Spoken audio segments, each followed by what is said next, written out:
actually received several questions about this. I'll read two of them, the first one and the second one. Here's the first one from Craig Churchill. I hate the Canadian Destroyer. What? I have since I first saw it. Great opening lines. Mark that down. Okay. By the way, this is on Twitter using the hashtag #CornyDriveThru.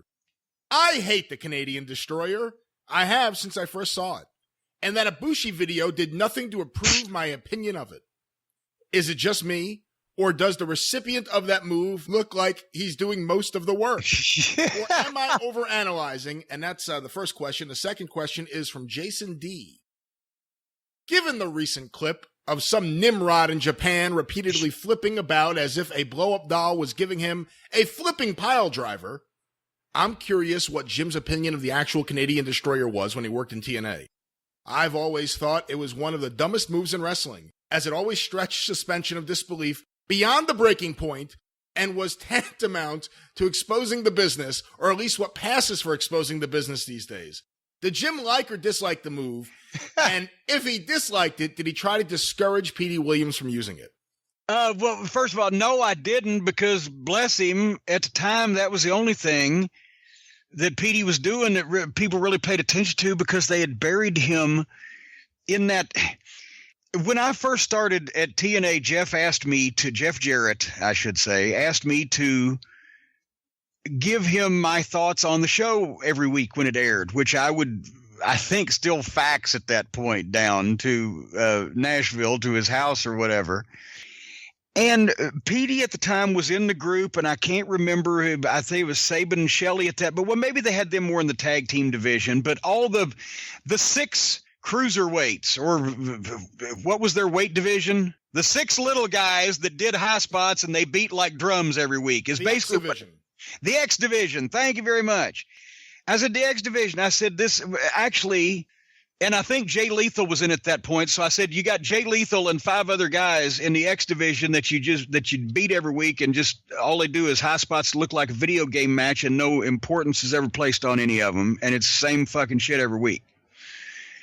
Having said that, no, so I didn't, because once again, that was also not my place to tell the guy. He'd already established the thing not to do it. And to be honest, once again, at that point, it was one of those borderline judgment calls where, yeah, it was kind of a little ridiculous on the face of it, but you could make a case that Steve Austin was so over that a lot of people still don't realize that he had the weakest stomp a mud hole in you, stomps in the corner in the history of wrestling. But his intensity was such, and he was so over, that it looked fucking great because people saw it in their mind that way, the way they wanted.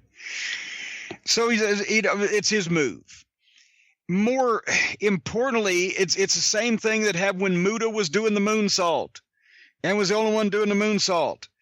And then, goddamn, I remember the first time that people saw him land on his feet when the guy moved. Oh, shit. Well, that was just blew their fucking brains out, right?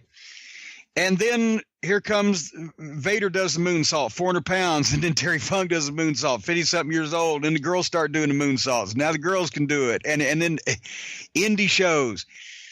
Petey was so good at it because he invented it, and he's a light kid that's easy and knows how to work, and he was easy to move around because it is a kind of a preposterous looking move. It's not as ridiculous as some. I wouldn't put it as the poster boy. But when he pulled it off, it was a pretty good pop, and it looked like it would have stuck the guy had all this been real.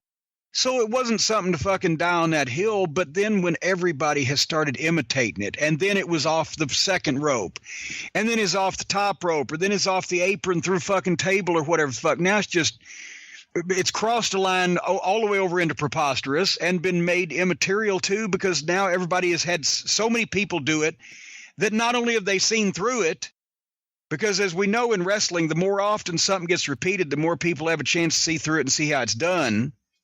But also because when everybody starts imitating it, even the guys don't know what they're doing, do it. And you can definitely smarten up to it when you see how they do it, because they're showing you, because they don't do it worth a shit.